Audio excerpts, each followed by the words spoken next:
Kalau saya dapat informasi sih dari 4 pemain asing ini yang harganya paling mahal justru si Jagas itu.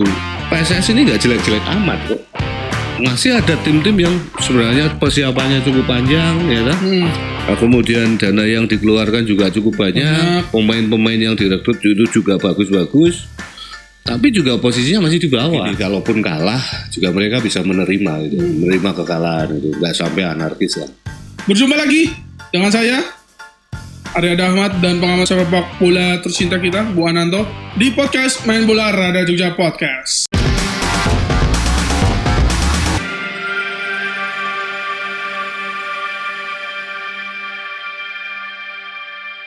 Oke, Bu Ananto, Ya, akhirnya kembali lagi. Ya, setelah berapa season. Wah, beberapa game ya.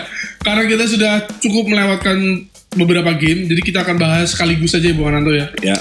Melihat perkembangan PSS Sleman Liga 1 sudah sampai sejauh ini sudah ada 7 pertandingan, 7 pertandingan, 2 menang, 2 seri, 3 kali kalah. Ya. Di mana Maguwarjo masih menjadi angker bagi PSS. Malah menjadi angker bagi PSS Sleman ya. Ya, gimana nih melihat perkembangan PSS Sleman sejauh ini, Bu Ananto, bagaimana? Ya, ini sebenarnya kan so far so good ya, nggak so far so good juga kan perjalanannya. Cuma kita harus ingat bahwa kompetisi ini kan masih panjang. Kompetisi masih panjang dan ini baru 7 kali pertandingan. Kalau nggak salah kan ada 34 pertandingan ya. Dan di Liga Indonesia itu perbedaan poin setiap klub itu tidak berpengaruh besar sebenarnya. Beda kalau di liga-liga Eropa ya. Misalnya kalah sekali di pertandingan pertama awal itu bisa mempengaruhi hasil akhir di pertandingan terakhir, kayak di Liga Inggris atau mungkin di Italia, terutama di Italia ini sangat berpengaruh sekali. Tapi kalau di Liga Indonesia, tim-tim yang ada di Liga Indonesia mayoritas itu belum semuanya itu tim yang stabil, masih naik turun, semuanya naik turun, nggak cuma PSS. Tapi di tim-tim yang ada di table yang di atas sekarang, kayak Borneo ataupun yang lain, itu dia juga sangat berpotensi untuk turun gitu kan. Sangat berpotensi untuk turun. Dalam sejarahnya Liga Indonesia mesti seperti itu.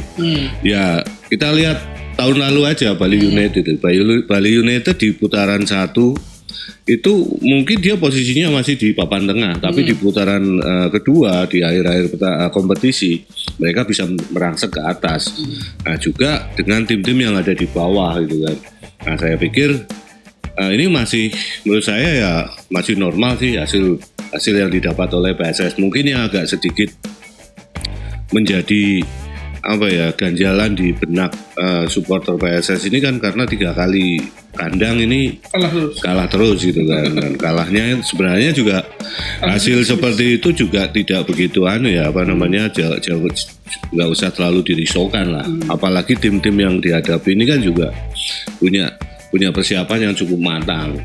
Terutama kayak PSM di awal musim, dan ini pertandingan pertama itu juga nggak mudah kan. Kemudian juga menghadapi Persib kemarin ya. Yang jadi agak menarik kan kemarin terakhir lawan Persebaya. Nah, Persebaya ini karakter timnya ini hampir sama sebenarnya dengan PSS. Mereka bongkar total di musim lalu, kemudian membangun tim dari awal di musim ini. Dan mayoritas pemain-pemainnya juga pemain-pemain muda. Bahkan mungkin usia pemainnya Persebaya ini jauh lebih muda dibanding rata-ratanya dibanding dengan PSS gitu kan. Sama juga Persebaya juga masih fluktuatif, naik turun gitu kan. Apalagi dengan Persib tadi malam aja akhirnya kalah 1-5 dengan PSM Makassar. Jadi ya begitulah Liga Indonesia. Jadi kita nggak usah terlalu risau. Yang jelas kita harus belajar begini. Kita harus belajar sebagai seorang penonton sepak bola. Kita harus lebih mulai merubah mindset kita bahwa hasil akhir itu bukan segalanya lah. Tapi kita lihat progresnya, permainan PSS ini seperti apa sih. Jadi kalau dari awal pertandingan, dari awal kompetisi sudah terlihat bentuk dan karakter permainan PSS ini, saya pikir nggak terlalu berbeda jauh dengan tim-tim yang ada di atasnya. Lawan PSM aja cuma kalah dengan selisih margin yang 1 gol. Dan kekalahan PSS ini kan tidak dengan kekalahan yang telak. Cuma yang jadi masalah karena kalah di kandang. Gitu kan. Waktu kita tandang pun sebenarnya kita juga bisa berbuat banyak. Lawan Rans kita ketinggalan 1-3 tapi hanya kita bisa menyamakan 3-3 gitu kan.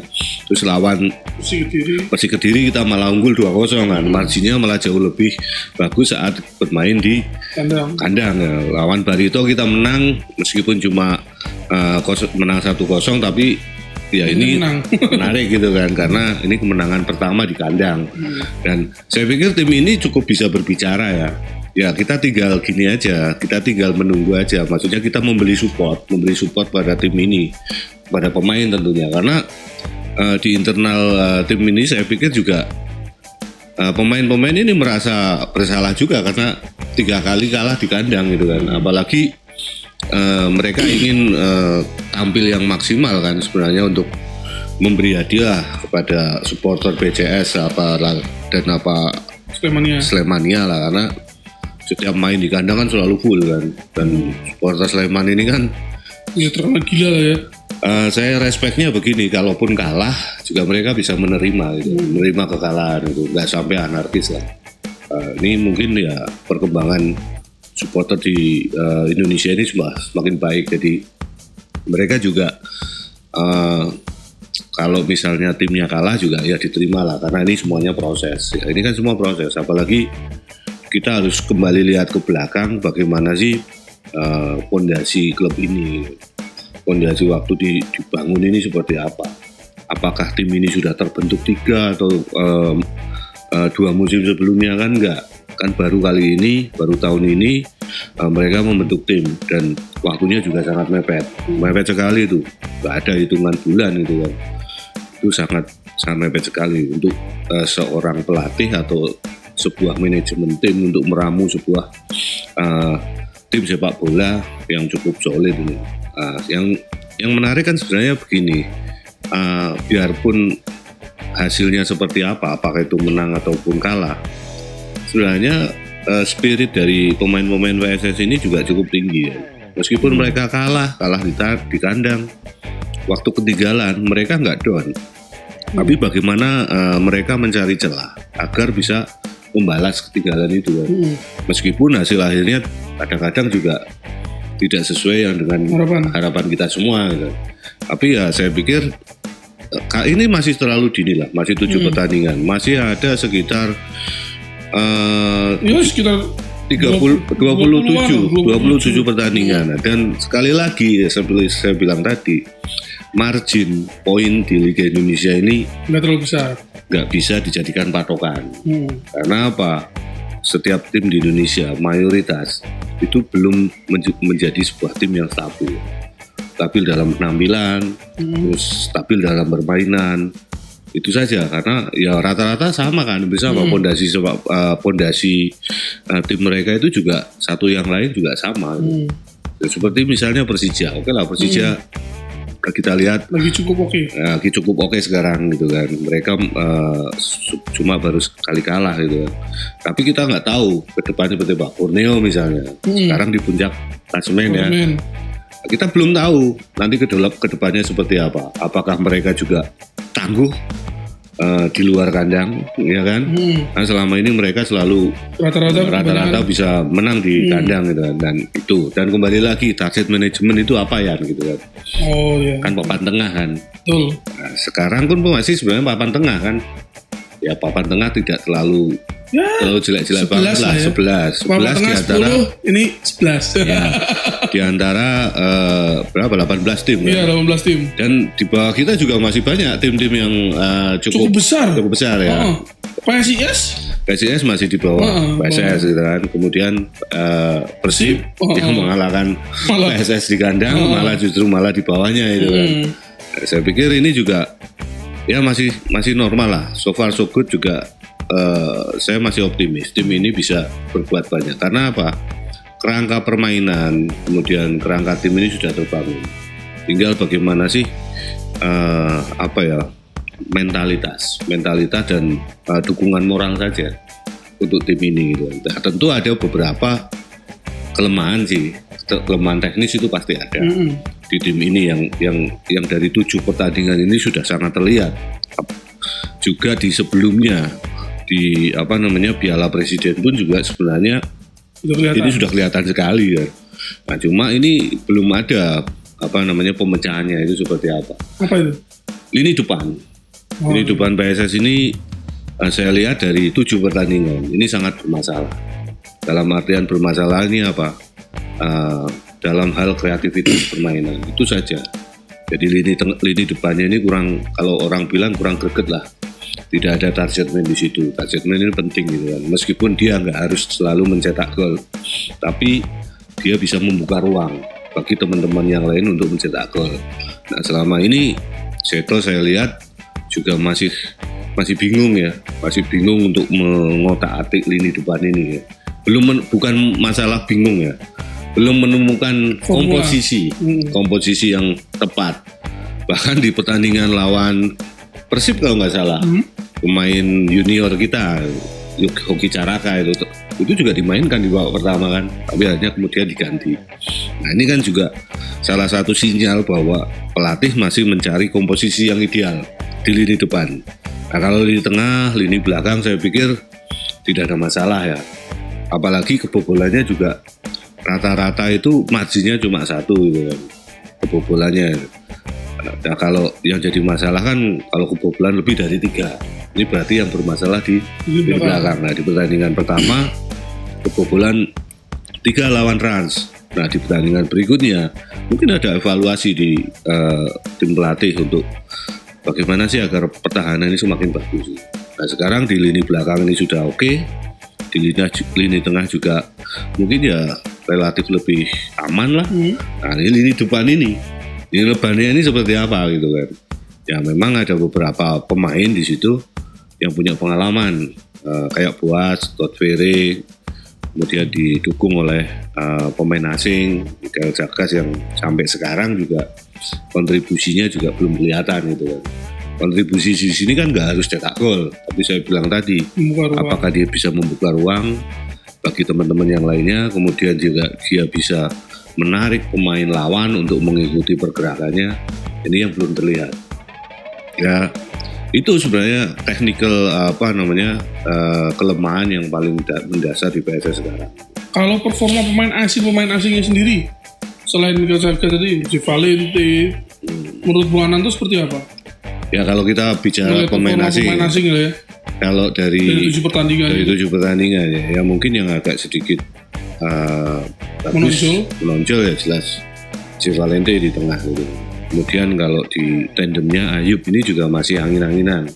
Nah, kenapa saya bilang angin-anginan? Ayub ini dia selalu bermasalah dengan pemain-pemain lawan yang punya kecepatan, kemudian dribbling dengan bola yang bagus itu dia masih kesulitan. Tapi kalau dia dalam membaca permainan, saya pikir dia tidak begitu jelek gitu.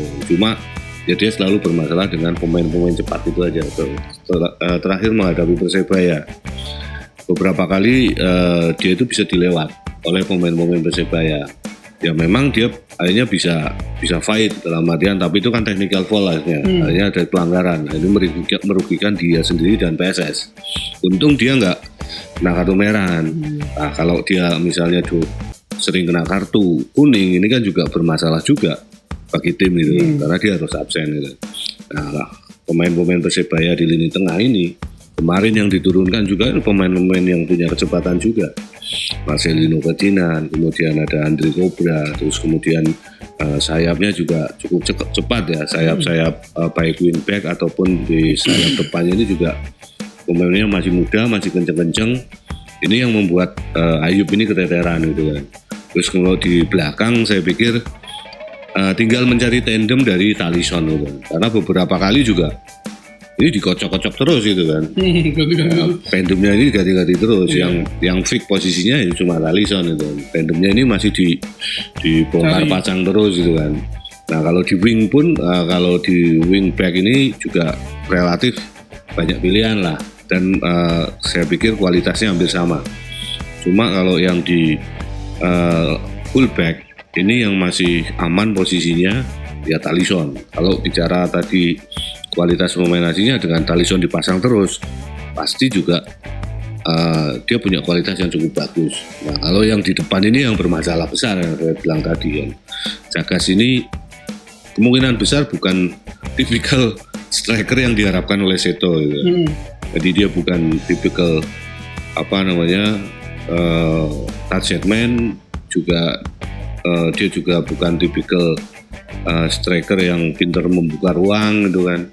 Ini juga pertanyaan. Nah, nggak tahu apakah nanti di putaran kedua akan diganti atau gimana kan, tergantung manajemen. Kalau saya dapat informasi sih dari 4 pemain asing ini yang harganya paling mahal justru si Jagas itu. Ini saya dapat informasi informasi dari manajemen PSS Sleman itu kan. Tapi malah belum. Ya. Belum. Ya memang Liga Indonesia ini kan agak berbeda, agak berbeda dengan karakter sepak bola di luar negeri ya. Maksudnya tim-tim Indonesia ini, mayoritas pemain-pemain Indonesia ini kan punya karakter dasar bermain yang sedikit berbeda. Kalau saya nggak mau mengatakan punya karakter yang sedikit di bawah itu kan, kita bilang aja karakter yang berbeda lah dengan pemain-pemain sepak bola dari luar. Ya, Mas, ya seperti saya bilang tadi, kualitas passing, kualitas kontrol bola, kemudian yang terakhir visi bermain. Ini kan nggak sama gitu kan. Mayoritas juga berbeda juga karakternya. Nah, sementara Seto ini kan juga dia pelatih yang ingin mengubah mindset itu.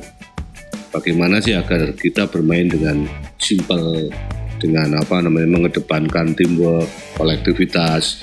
Nah, ini yang belum disadari betul oleh para pemain. Masih banyak pemain-pemain dari PSS itu yang kalau saya bilang sering mempersulit diri sendiri. Mereka kadang salah passing, itu yang paling sering terlihat. Kemudian salah melepas bola, timing melepas bolanya ini mereka masih kurang tepat. Sebenarnya bola harus sudah dipas, mereka masih tetap keeping. Akhirnya apa? Sepersekian detik, akhirnya pertahanan lawan yang awalnya terbuka menjadi menutup lagi kan. Nah, ini yang sebenarnya harus disadari betul. Kalau saya sih berharap pemain-pemain PSS ini bermain simpel aja, nggak usah terlalu ingin memperlihatkan kualitas individunya dia. Nah, sekarang penilaian sepak bola sekarang itu kan bukan lagi kualitas individu yang bagus itu enggak gitu kan, tapi kan kualitas pemain, bagaimana pemain ini bisa beradaptasi dan bekerja sama dengan pemain lain. Intinya gitu. Kita beberapa kali lihat Todd Ferry, dia cukup bagus.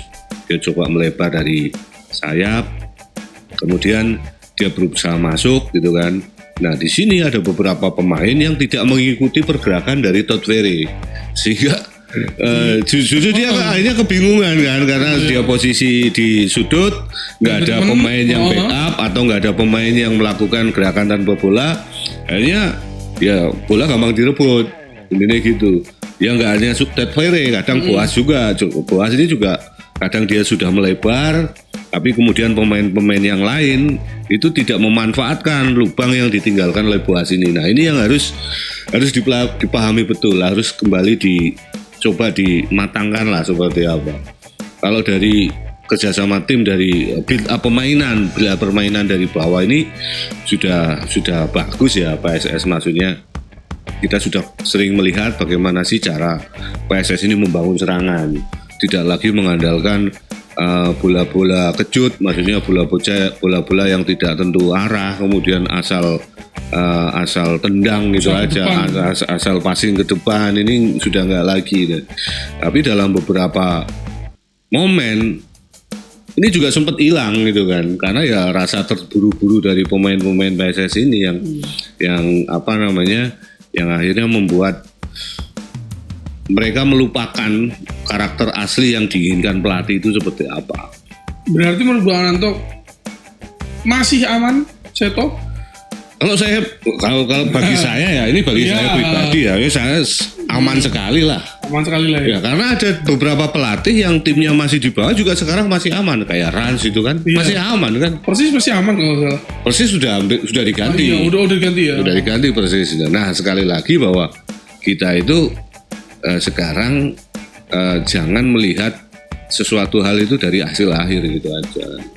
Ya sekarang kalau misalnya mau rekrut misalnya pemain Pep Guardiola, pelatih hebat itu kayak Pep Guardiola selalu pegang PSS, belum tentu dia mampu kan?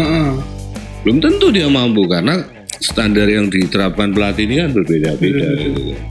Nah sekarang bagaimana sih sebenarnya kita harus melihat ini dengan kacamata yang positif saja, bahwa PSS ini nggak jelek-jelek amat kok. Masih ada tim-tim yang sebenarnya persiapannya cukup panjang, ya kan?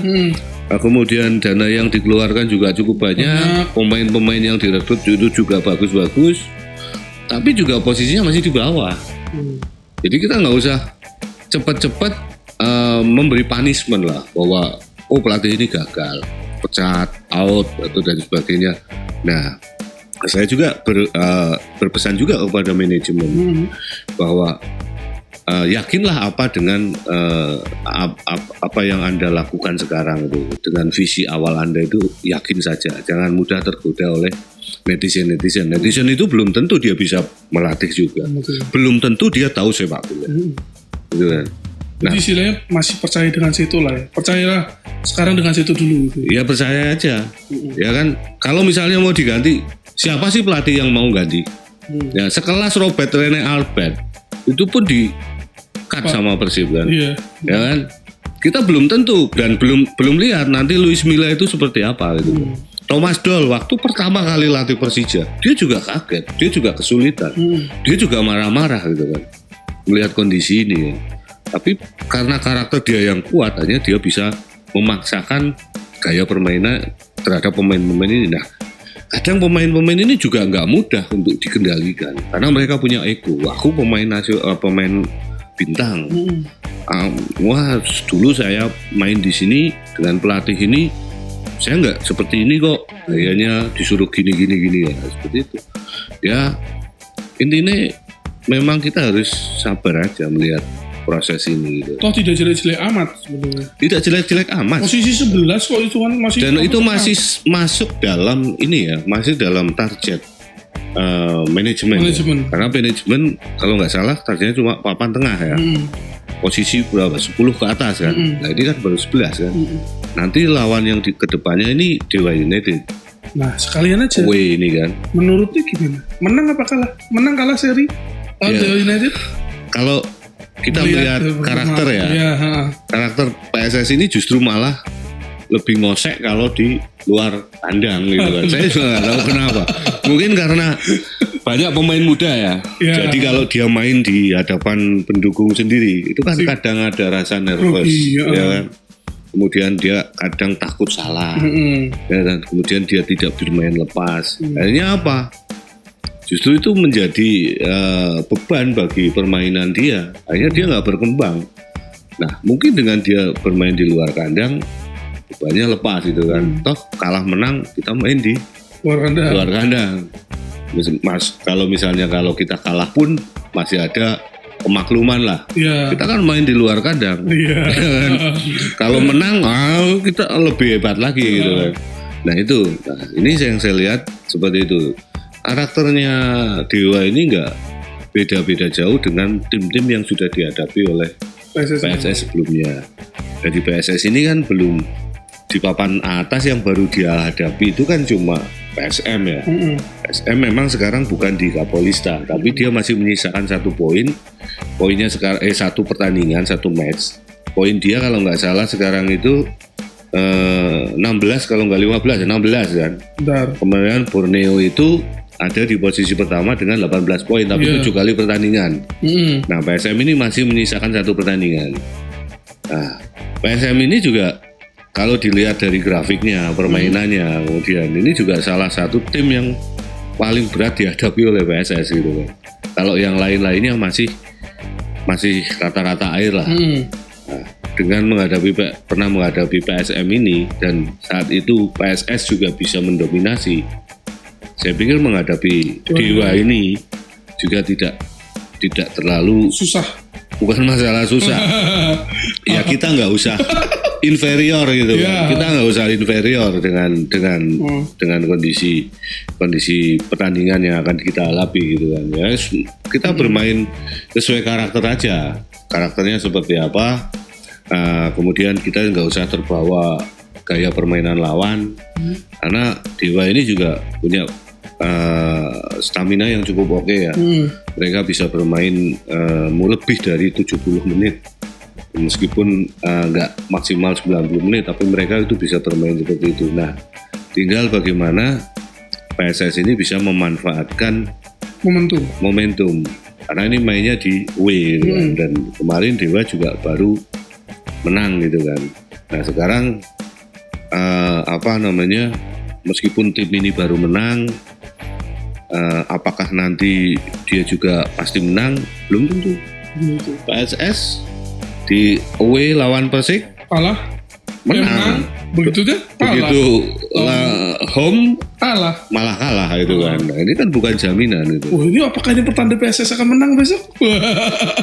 Ya mungkin saja. Yang penting kita percaya aja sama pelatih dan pemain juga harus percaya dengan pelatih dan nggak usah dipikirkan lagi kekalahan kemarin itu.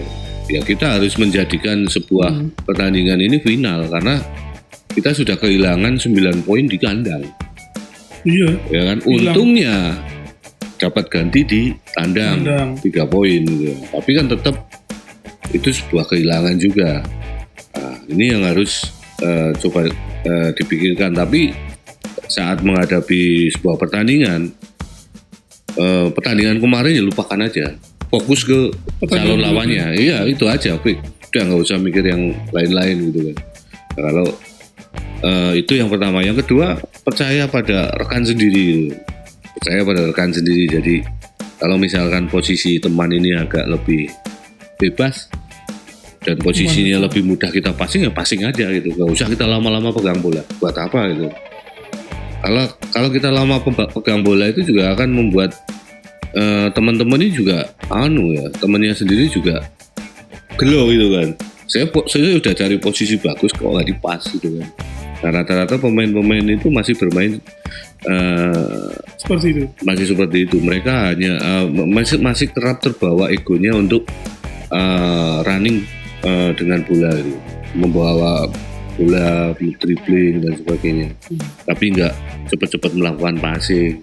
Mereka masih lupa terhadap timing gitu. Timingnya masih kadang-kadang luput. Harusnya di passing, dia masih di keeping. Harusnya ditahan dulu, dia langsung passing. Nah, ini yang kadang itu menjadi PR ya. Yes.